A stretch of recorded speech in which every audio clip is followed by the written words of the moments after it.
Pemirsa, Garuda Muda akan memulai langkahnya di Piala Asia U20 dengan menghadapi Iran pada laga perdana. Pelatih Indra Syafri membawa 23 pemain dan ditemani asistennya Kurniawan Dwi Yulianto yang kembali dari Italia. Timnas U20 dipasang target 4 besar alias semifinal di turnamen kali ini. Target itu demi bisa menembus Piala Dunia U20 yang akan berlangsung pada akhir tahun ini. Bagaimana peluang Timnas U20 dan akankah target semifinal tercapai? Kita akan membahasnya dengan sejumlah narasumber di studio. Sudah ada Yosef Tertulis, pengamat sepak bola.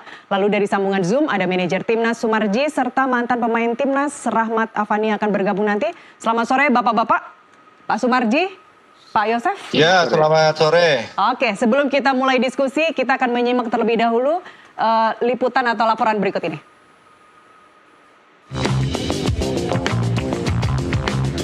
Materi latihan di Shenzhen berisi pematangan strategi, sekaligus adaptasi pada pemain dengan kondisi lapangan. Garuda Muda ditantang Iran di laga perdana Piala Asia mulai pukul 18:30 waktu Indonesia Barat. Menurut sang pelatih, skuad Garuda Muda dalam kondisi fit dan siap bertanding. Alhamdulillah hari ini adalah persiapan terakhir kita menjelang besok pertandingan pertama kita, pertandingan yang sangat penting untuk kita. Hari ini kita fokus mempersiapkan game plan untuk menghadapi Iran besok malam. Sedangkan menurut salah satu pemain Timnas U20, Muhammad Ragil, meminta doa agar Timnas bisa bermain secara maksimal. Alhamdulillah persiapan terakhir buat melawan Iran berjalan lancar, semua kondisi pemain dengan baik, siap buat besok pertandingan melawan Iran. Mohon dukungannya semua seluruh warga Indonesia, semoga bisa beri yang terbaik untuk Indonesia. Timnas U20 punya target untuk paling tidak masuk dalam semifinal Piala Asia. Pekerjaan yang tidak mudah, tetapi Garuda Muda masih ada asa untuk masuk dalam kancah Piala Dunia U20. Oke, 1 jam jelang pertandingan. Ini laga yang mendebarkan ini saat ini karena baru perdana untuk malam ini. Saya ingin mulai dulu ke Pak Sumarji. Pak Sumarji, selamat ulang tahun sebelumnya Pak Sumarji. Ya, baik. Suaranya agak terputus-putus nih suaranya. Baik, Pak Sumarji ini langsung dari Jogja sambil di jalan. Ya. Oke, langsung saja Pak. Banyak yang sebenarnya saya tidak ingin bilang meragukan, tapi Iran ini adalah lawan yang berat. Gimana perhitungannya menurut Anda? Ya begini, kaitannya dengan soal Piala Asia ya U20. Ya. Saya selalu aktif berkomunikasi dengan Coach Indra Syafri karena memang tugas saya di BTN harus bisa memastikan semua baik pelatih, asisten, para pemain semuanya siap dalam mempersiapkan diri untuk kualifikasi Piala Asia ini. Ya. Nah, dari laporan yang setiap boleh dikatakan setiap saat dilaporkan ke saya dan saya selalu nanya perkembangan. Tadi juga sebelum 1 jam yang lalu saya juga sudah telepon Coach Indra menanyakan perkembangan para pemain. Pada intinya perkembangan para pemain semuanya kondisinya sangat baik. 23 pemain yang dibawa kondisinya siap bertanding ya untuk game pertama ini. Dan tentu untuk game pertama ini kita bisa tahu memang kalau dilihat Iran memang selalu boleh dikatakan selalu di atas. Tetapi kembali lagi untuk persiapan kualifikasi Piala Asia untuk bisa menuju ke Piala Dunia ini kan memang kita persiapkan jauh-jauh hari. TC pun juga sudah kita persiapkan jauh-jauh hari sehingga ya artinya dengan kondisi yang kita persiapkan dari jauh-jauh hari ini bisa menghasilkan sesuatu yang memang betul-betul maksimal buat tim. Itu yang kita persiapkan dan tentu kita harus betul-betul bisa memberikan support, semangat dan doa kepada para pemain karena kan jangan kita berkecil hati. Sekali lagi tidak boleh kita berkecil hati karena apa? Kita juga harus optimis bahwa pertandingan malam ini harus bisa mendapatkan poin. Itulah yang saya tekankan. Tadi saya pesankan juga kepada Coach Indra, saya juga sampaikan ke Pak Manajer, kebetulan manajer untuk U20 ini Pak Zaki. Saya tadi sudah sampaikan juga agar supaya betul-betul bisa mengawal para pemain ini dengan sebaik-baiknya. Ya, baik. Saya kira seperti itu. Anda sendiri nyusul ke Tiongkok kapan Pak Sumarji? Saya rencana berangkat Sabtu karena kan kita saya akan menyaksikan langsung, memberikan motivasi kepada para pemain itu di game kedua. Ya, Dari baik. jadwal awal memang seperti itu. Baik, kita kemarin Indonesia U20 friendly match 2 kali kalah lawan Jordania dan juga Syria, kemudian menang 1 kali lawan India. Apakah strateginya akan sama yang digunakan untuk melawan India? Oh, tentu berbeda, tentu berbeda. Kita sudah pelajari betul bagaimana kekuatan lawan Iran yang akan kita hadapi, dan kalau melihat strategi lawan, kita juga sudah tahu seperti apa cara mainnya, dan kita juga akan bisa mengantisipasi agar supaya nanti intinya untuk game pertama seminimal mungkin kita bisa mendapatkan poin. Itu kesepakatan kami dan itu sudah jadi tekad kami. Baik, sebelum saya ke Pak Yosef, kekuatan lawan apa Pak? Kan kita tahu bagaimana strategi lawan ya Iran yang akan kita hadapi. Boleh dikatakan Iran ini kan ya dari dulu dari sisi kekuatan kan mungkin agak agak di atas kita. Tapi kembali lagi itu kita cinta dulu. Tapi kalau sekarang kan berbeda. Dengan kesiapan kita dan juga kualitas squad yang kita punya, ini juga tentu berbeda. Sehingga kita lihat aja nanti. Kita akan lihat aja nanti karena kita sudah punya strategi yang memang tepat untuk kita bisa meredam kekuatan lawan yang akan kita hadapi. Kita lihat nanti, sebentar lagi kan, waktunya sebentar lagi. Baik, sejam lagi. Kita akan diskusikan lebih jauh lagi nanti seperti apa kualitas skuad ini dan bagaimana komposisi pemain. Tapi saya ke Pak Yosef dulu. Pak Yosef, banyak yang meragukan Pak, Iran ini susah nih. Menurut Anda? Ya, seperti kata Pak Sumarji tadi, memang ini misi besar ya yang sangat menantang bagi Indonesia. Karena di satu sisi peluangnya, kalau saya termasuk yang cukup optimis sebetulnya dengan timnya Indra Safri karena berbagai alasannya, seperti tadi persiapan cukup panjang, pemain-pemain ini banyak bermain di Liga 1 ya, liga tertinggi kita ya. Kemudian Indra Safri juga termasuk pelatih yang bertangan dingin untuk usia muda ya. Ada Kurniawan juga di situ. Ya, dan dia punya tim asisten yang sangat solid mulai dari Sari Gultom di pelatih penjaga gawang, kemudian Eko Purgianto, mantan libero PSSI Primavera di pelatih back, untuk tengah Bima Sakti, ya kapten timnas Primavera, kemudian di ujung tombak ada Kurniawan Widianto. Dan ini komposisi yang hampir sama ketika Indra Safri memimpin timnas U22 saat meraih medali emas SEA Games. Tetapi di sisi lain, seperti tadi kata Pak Sumarji, bahwa Iran ini levelnya ada di atas kita. Ya. Iran termasuk salah satu tim dari Timur Tengah yang pemainnya berbakat. Ya, di grup C memang dia yang paling serem? Enggak? Tidak juga sebetulnya. Di sana ada juara bertahan, Uzbekistan. Justru beratnya di situ karena ada 2 tim itu. Tetapi seperti saya katakan tadi, persiapan ini cukup baik, dan optimisme saya sebetulnya ada pada filosofi yang dipakai oleh pelatih Indra Safri. Jadi dia menerapkan filosofi khas Indonesia, bermain pendek, cepat, kemudian kompak gitu ya, jarak antara lini berusaha dekat begitu. Dan itu dia kita bisa lihat ketika turnamen mini di Surabaya. Sebetulnya secara permainan bagus ya, tetapi barangkali di lini pertahanan yang menjadi masalah ketika itu, sehingga bukan hanya kita kebobolan 2 dari Suriah, kemudian dari Jordania juga, tetapi ada sejumlah peluang juga. Tapi waktu kita menyerang juga cukup bagus sebenarnya, tetapi tampaknya kurang balance. Dan ini mesti menjadi catatan bagi tim pelatih bahwa Iran hampir sama ya, atau sedikit mungkin di atas, tapi hampir sama dengan Suriah kekuatannya. Dan karena itu mesti belajar dari pertandingan sesama tim Timur Tengah. Suriah dan Iran ini tidak berbeda jauh. Ketika pertandingan kita kalah kemarin di pertandingan persahabatan, apa strategi yang harus dilakukan menurut Anda? Salah satu sempat saya berkomunikasi kebetulan dengan pelatih Indra Safri, dan menurut saya barangkali dia kembali ke formasi awal 4 back sejajar. Ketika dia memakai 3 back 3-4-3, menurut saya ada sedikit masalah di 2 wing, di 2 sisi pertahanan kita. Karena dengan 3 back berarti ada di kiri kanan itu agak agak ada lubang di sana, dan ketika kita attacking, misalnya Donitri di kiri lagi naik ke atas, kemudian gagal, bola berhasil diambil oleh lawan, mereka kemudian melakukan serangan lewat sayap lini pertahanan kita di sisi kiri atau sisi kanan yang agak longgar.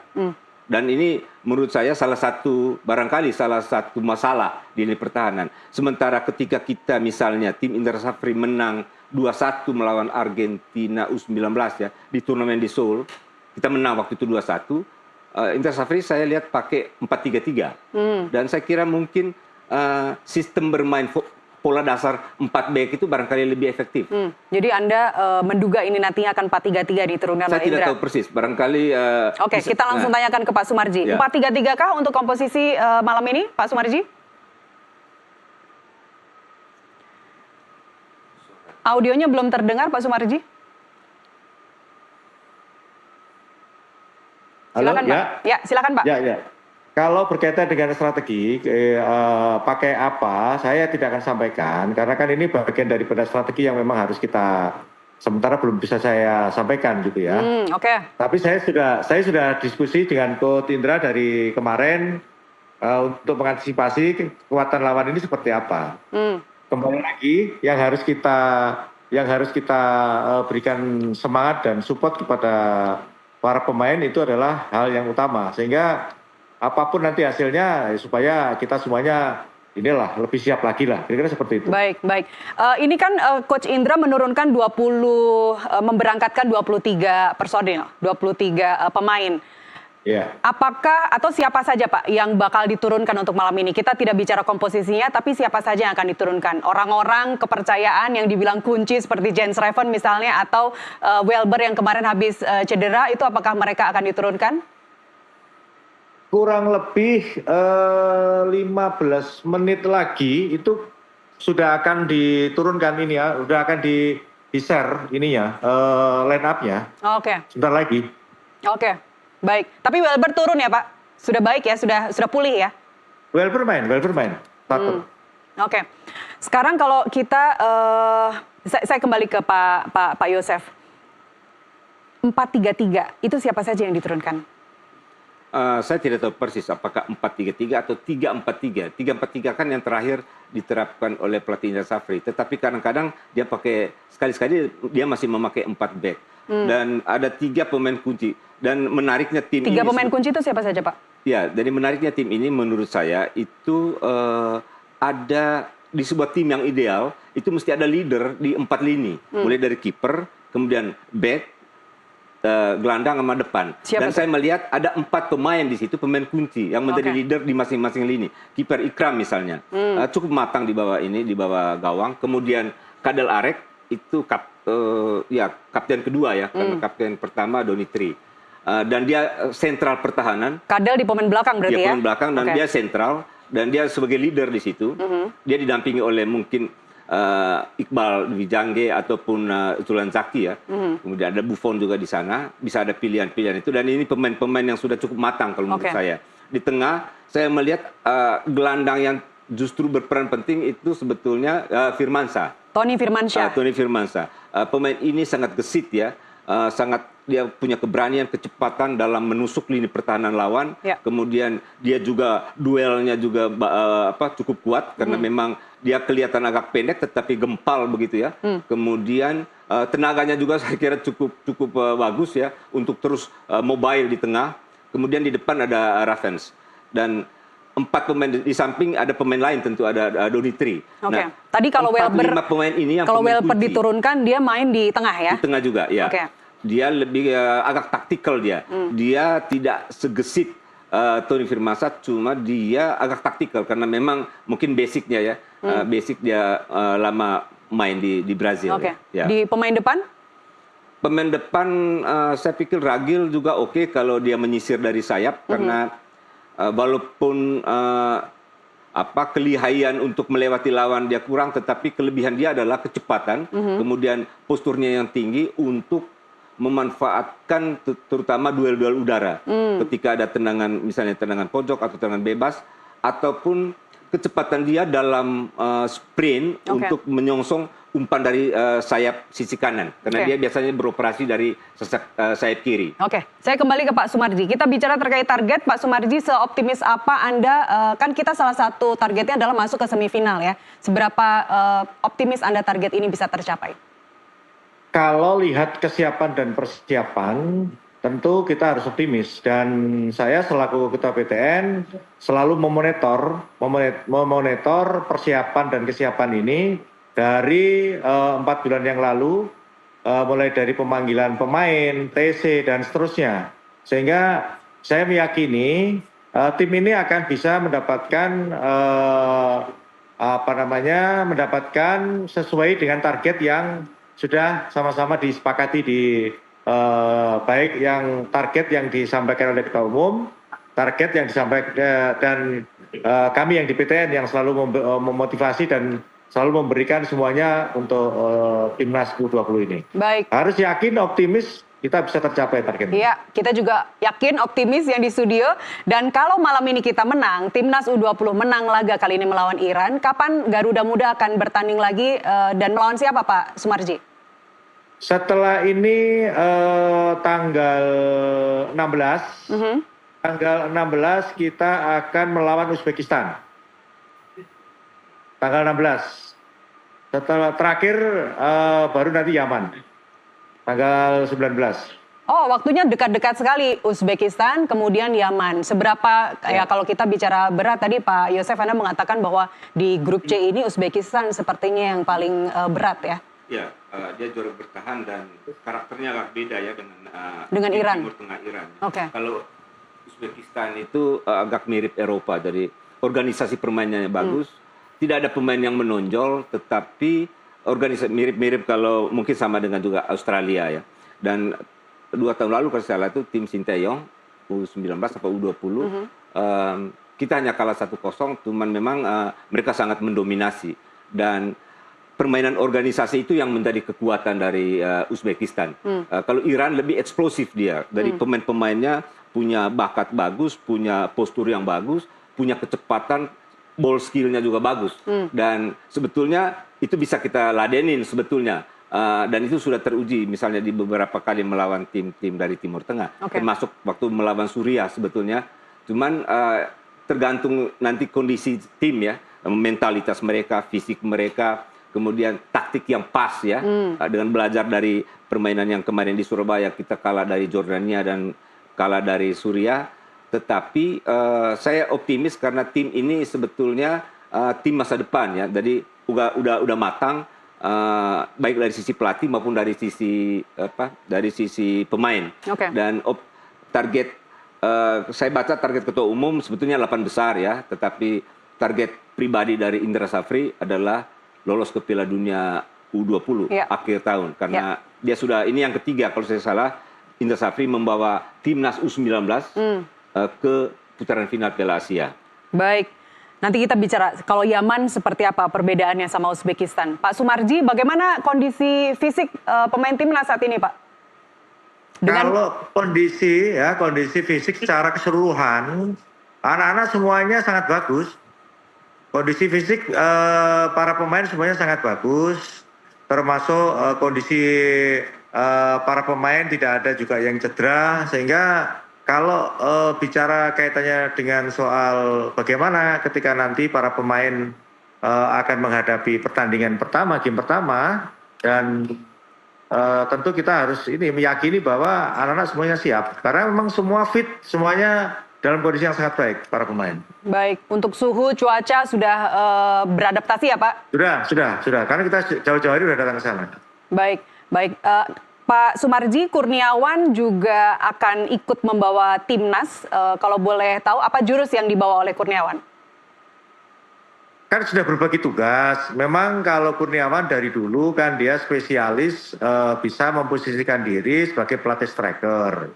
Sehingga dengan kehadiran Kurniawan itu bisa menambah ketajaman lini serang. Karena memang kehadiran Kurniawan itu memang dibutuhkan, dan itu memang atas permintaan kita, Indra Safri menyampaikan kepada saya dan saya sudah sampaikan ke Pak Ketua Umum dan akhirnya Kurniawan bisa datang diizinkan oleh klubnya untuk bergabung bersama-sama dengan timnas U20. Ya memang kehadiran Kurniawan memang bisa membawa angin segar buat tim ini U20 ini, timnas ini ya supaya khusus untuk lini serang itu bisa lebih tajam dan lebih percaya diri lagi. Ya, harus percaya diri. Pak Sumarji, kemarin setelah kita menang lawan India, apa Pak sebenarnya evaluasi dari Coach Indra? Gini ya, kemarin uji coba itu jangan dilihat hasilnya. Karena memang kemarin kita sepakat tidak usah melihat hasil, yang penting kita bisa tahu kedalaman skuad kita. Jadi kedalaman skuad itu seperti apa? Masing-masing para pemain di posisi masing-masing ini sejauh mana sih mental dan skill serta kekuatan anak-anak. Sehingga kita tahu semuanya, kita rangkum semuanya, kita jadikan evaluasi. Tidak hanya kita merangkum mengevaluasi pada saat kita kalah, tetapi juga ketika kita menang. Kalau kita lawan India kita pasti dari awal mau sudah kita prediksi kita pasti menang. Kenapa? Karena kan kalau India itu kan di bawah kita untuk kualitas timnya, sehingga kita sudah tahu ketika nanti lawan India pasti menang gitu. Sehingga dengan kondisi yang ada itu kan kita perbaiki. Nah maka ketika selesai semuanya kita evaluasi bersama-sama. Sebelum berangkat ke Cina, sama-sama kita evaluasi anak-anak ini sejauh mana sih kekuatannya, mentalnya sejauh mana, skillnya sejauh mana, semuanya sudah bisa kita antisipasi sehingga hari ini malam ini yakin tim yang akan diturunkan di line up itu adalah memang anak-anak yang memang mempunyai sisi kelebihan pada masing-masing posisi. Karena ini pertandingan pertama. Kalau pertandingan pertama itu kita hasilnya positif, pengertian positif yang penting dapat poin itu akan membawa dampak yang baik untuk game berikutnya seperti itu. Ya, baik. Ya. Harus optimis. Pak Sumarji dan Bung Yosef, kita akan lanjutkan lagi usai jeda pariwara berikut. Pemirsa tetaplah bersama kami.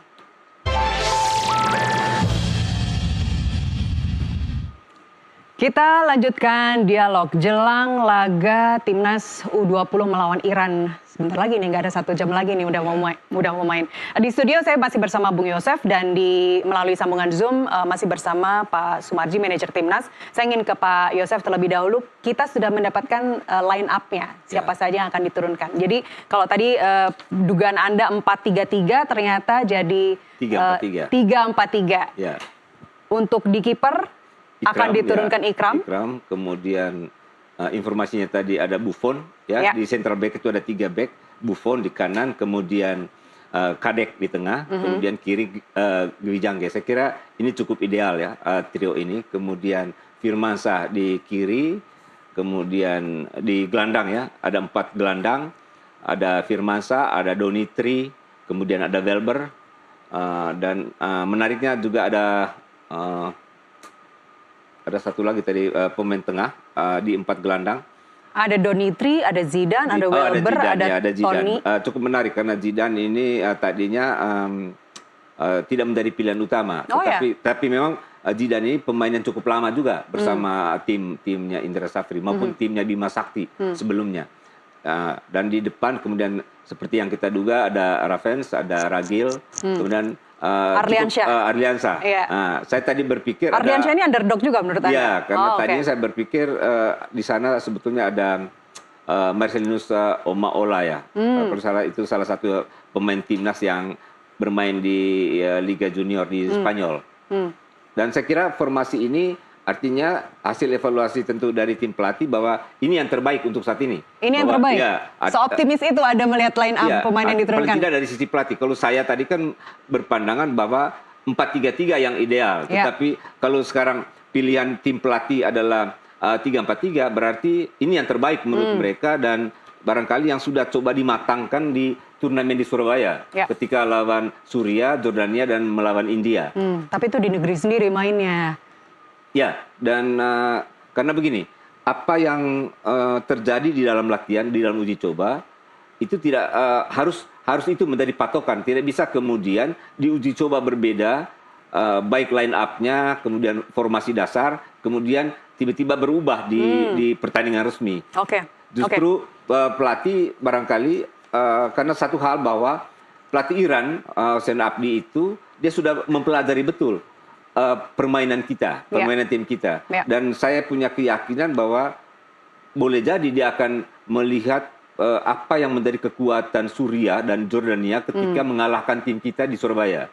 Karena mereka sama-sama dari Timur Tengah, dan itu saya kira akan menjadi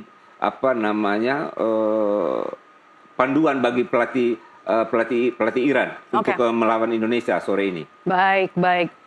Saya ke Pak Sumarji. Pak Sumarji, 4 bulan ya Pak total untuk penjaringan termasuk latihan. Apakah memang durasi atau time frame kalau saya boleh bilang sependek itu untuk mempersiapkan timnas menuju laga?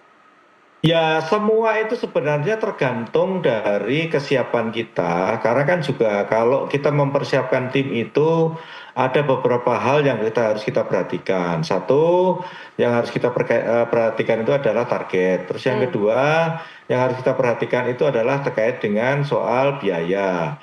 Yang selanjutnya adalah bagaimana supaya tidak mengganggu klub. Itu juga bagian terpenting yang harus kita perhatikan. Maka dengan 4 bulan yang kita persiapkan, dengan target yang ada saat sekarang ini sudah ideal sekali gitu loh. Dan itu sudah sesuai dengan roadmap yang sudah kita sepakati di awal tahun 2025. Sehingga roadmap yang ada itu kita tinggal jalankan saja gitu loh. Ini kan program ini sebenarnya kan program 2024 yang lalu. Pelaksanaannya baru sekarang gitu. Jadi kalau ditanya apakah 4 bulan kesiapan untuk mempersiapkan tim dengan target yang sudah disampaikan itu apakah ideal? Ya ideal. Semua itu karena semua sudah ada sudah ada roadmapnya. Saya kira itu. Anak-anak ini juga main di Liga 1 dan di Liga 2 juga ya Pak? Ya, betul. Terakhir buat Pak Sumarji karena mau ada acara yang lain, ngejar poin berapa Pak untuk malam ini sekaligus closing statement dari Anda? Ya, yang pertama tentu kami berharap doa dan dukungan dari seluruh masyarakat Indonesia itu terpenting. Kalau berkaitan dengan target malam ini, saya sudah sampaikan dari awal. Tadi juga sebelum berangkat ke stadion saya sudah komunikasi dengan Coach Indra dan juga saya sudah bicara dengan manajer. Intinya bahwa untuk malam ini yang terpenting adalah bisa mendapatkan poin. Intinya itu, entah itu draw, syukur-syukur bisa menang. Karena ini untuk menambah mental para pemain untuk 2 game berikutnya. Ini penting sekali.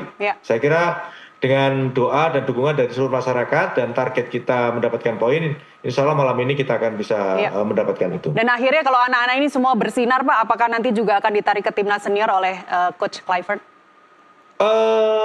Begini, saya sudah beberapa kali rapat meeting dengan Kluivert, tidak menutup kemungkinan kalau memang kualitas pemain itu dibutuhkan dan sesuai, ya pasti akan ditarik gitu. Tetapi yang harus diingat bahwa untuk U20 ini kan memang akan kita persiapkan untuk SEA Games, ya, untuk SEA Games.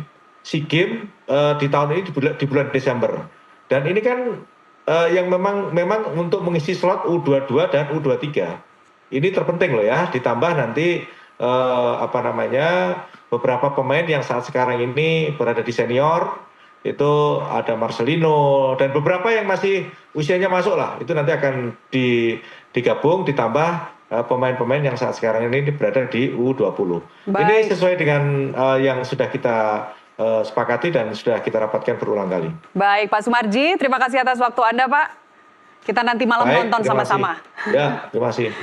Baik, Bung Yosef, sebelum kita lanjutkan diskusi, kita jeda terlebih dahulu. Pemirsa, kami kembali. Usai jeda.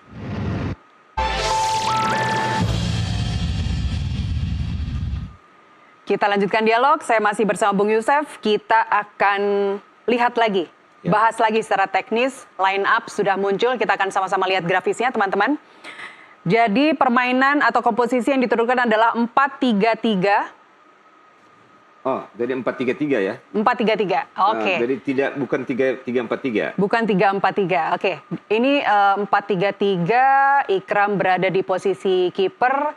Seperti tadi prediksi Anda, Bung, Buffon dan Kadek Arel di back ini ya? Berarti kalau 4-3-3 yang menurut perkiraan saya tadi lebih ideal bagi tim ini, itu ada 2 central back di situ. Dan itu kunci sebetulnya. Ada Gwi Jangge sama Kadek Arel ya. Nah, dua pemain ini menjadi di sentral pertahanan dan ini lebih balance, lebih seimbang. Artinya ruang di lini belakang itu tertutup dari kiri sampai kanan itu, sehingga tidak ada ruang bagi penyerang lawan untuk leluasa masuk. Dan saya kira seperti saya katakan tadi, ini ideal. Mungkin masalah kita waktu di Surabaya melawan Jordania dan Suriah bisa diantisipasi untuk melawan Iran maupun Uzbekistan, 2 tim kuat ya di grup C, dengan memainkan pola ini. Dan 3 gelandang itu saya kira juga cukup bagus sebagai bumper ya di depan. Sebelum serangan lawan masuk ke lini pertahanan kita, ada 3 gelandang yang cukup mobile, cukup gesit, dan cukup termasuk petarung ya mereka itu. Ada Belber, kemudian ada Firmansyah, ada Zidane di situ. 3 pemain ini cukup mobile untuk membantu pertahanan ketika diserang maupun untuk mensupport trio lini depan ketika Indonesia berhasil menguasai bola. Oke. Yang di depan seperti apa? Ini juga sesuai prediksi Anda tadi, ada Arli nomor 7, ada Revan, ada Ragil. Iya. Idealnya sebetulnya kalau memakai formasi 3 penyerang itu karakter 2 penyerang sayap itu harus memiliki skill yang bagus ya, skill yang bagus untuk baik untuk keep the ball ya, menguasai bola, memegang bola lebih lama, bahkan bisa melewati bek lawan 1 lawan 1. Dan di tim ini saya tidak melihat ada penyerang sayap yang ideal sebetulnya. Harusnya siapa? Dan itu tidak mudah untuk mendapatkan penyerang ideal, penyerang sayap ya. Di sini justru Ragil misalnya, sebetulnya dia ideal sebagai penyerang tengah. Tetapi barangkali pertimbangan pelatih bahwa dia ada kelebihan, terutama kecepatan, kemudian keberaniannya menusuk, lalu naluri golnya. Karena kita selama ini kan ada sedikit kesulitan dalam hal mencetak gol. Dan dengan ada Ragil ditaruh di depan, walaupun dia di sisi sayap, kemudian ada Revans di sentral. Revans ini kelihatan memang lamban, gaya gerakannya, tetapi skillnya, kemampuannya untuk memanfaatkan setiap peluang di kotak penalti untuk menjadi gol cukup tinggi. Ya. Dan fisiknya juga. Fisiknya juga untuk duel juga oke, dia cukup tenang untuk 1 lawan 1 dalam situasi misalnya scrimmage di lini pertahanan, dia bisa cukup tenang dengan taktik individunya, bisa kemudian bisa dari sebuah peluang bisa menjadi gol. Sehingga ada peluang menurut saya dua pemain ini untuk bisa mencuri gol malam ini. Kalau targetnya minimal seri. Minimal seri. Yang penting jangan bikin banyak kesalahan. Yang paling penting nomor 1 jangan kebobolan dulu. Kemudian mencari peluang untuk kemudian kita bisa mencetak gol.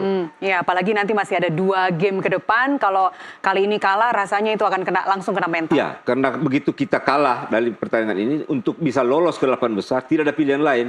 Harus menang melawan Uzbekistan, dan itu pekerjaan lebih berat sebetulnya. Dan terakhir saya kira relatif agak mudah ya pertandingan yang terakhir.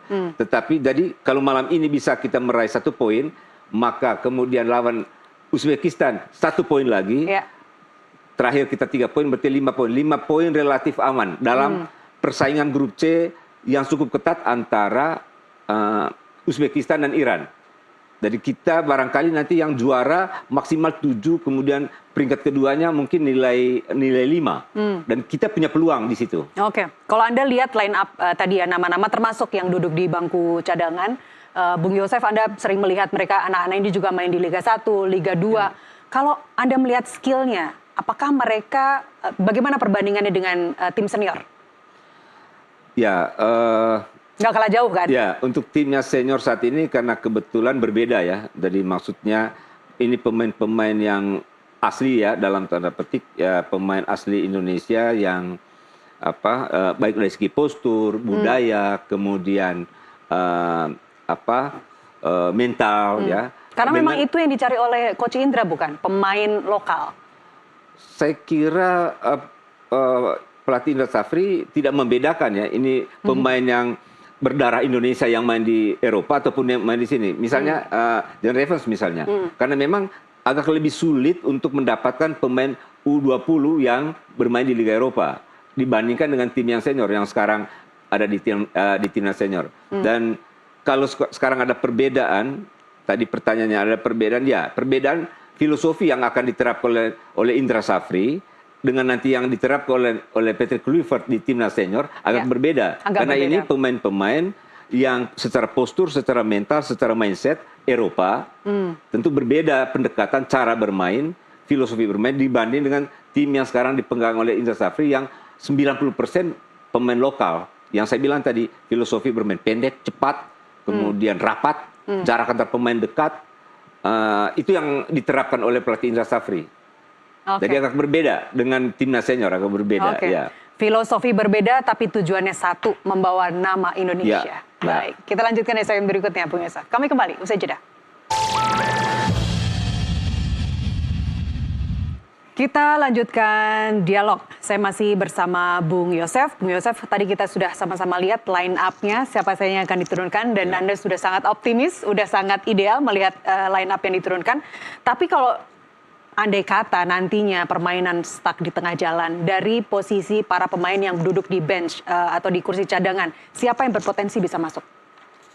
Saya pikir salah satu strategi yang mungkin disiapkan oleh pelatih adalah misalnya masih ada penyerang sayap kita ya, macam Marcelinus ya, itu punya kecepatan, punya skill untuk bisa mengatasi katakan saja serangan kita agak dihambat, karena kita butuh sebetulnya pemain yang punya kepercayaan diri untuk bisa menerobos pertahanan lawan. Oke, Marcel nomor 1, nomor punggung 15, siapa lagi? Ya. Di luar itu sebetulnya kalau kita bicara lini pertahanan, ada beberapa pemain yang punya naluri untuk membantu serangan naik ke atas. Misalnya di situ tadi kalau kita lihat ada Buffon, kemudian ada kalau Ragil tadi, salah satu alternatif untuk bisa menambah daya serang kita sebetulnya Ragil bisa ditaruh di tengah. Jadi di posisi penyerang tengah itu menjadi Ragil di sana, karena Ragil ini kelebihannya adalah kecepatan dia untuk sprint. Jadi ketika pemain-pemain Iran yang tinggi, besar, kemudian adu sprint sama Ragil punya kemampuan untuk adu sprint dengan mereka. Dan dibandingkan misalnya Ravens yang relatif lebih lambat. Tetapi dia kelebihannya adalah striker yang spesialis di dalam kotak 16. Karena ada istilah pelatih striker yang memang jago di kotak 16, tapi ada striker yang jago dari luar. Kalau kita misalnya lihat Kylian Mbappe misalnya atau Lionel Messi, itu penyerang-penyerang yang jago beroperasi datang dari luar kotak penalti. Begitu. Nah, Ravens ini termasuk spesialis di kotak penalti. Ragil punya kemampuan untuk bisa menerobos dari luar kotak penalti, termasuk dari sayap. Oke, tadi kalau formasi kita main di 3-4-3. 4-3-3. Oh, 4-3-3, maaf. Ya. Kemudian kita dapat bocoran dari pemain timnas, dari pelatih tim Iran, Hussein Abdi, mereka akan membuat formasi 4-2-3-1. Bagaimana Anda melihatnya? Ya, saya kira ini formasi umum yang sekarang terjadi baik di tim nasional maupun di klub-klub Eropa ya, 4-2-3-1, karena ada di tengah, ada kedalaman, ada dua, di situ ada dua gelandang jangkar ya. Ada dua, di depan 4 back, ada 2 gelandang jangkar, kemudian ada tiga gelandang, ada 3 gelandang serang ya. Nah, kalau kita lihat formasinya pelatih Hussein Abdi, dia ini mantan asisten pelatih timnas junior Inggris sebenarnya.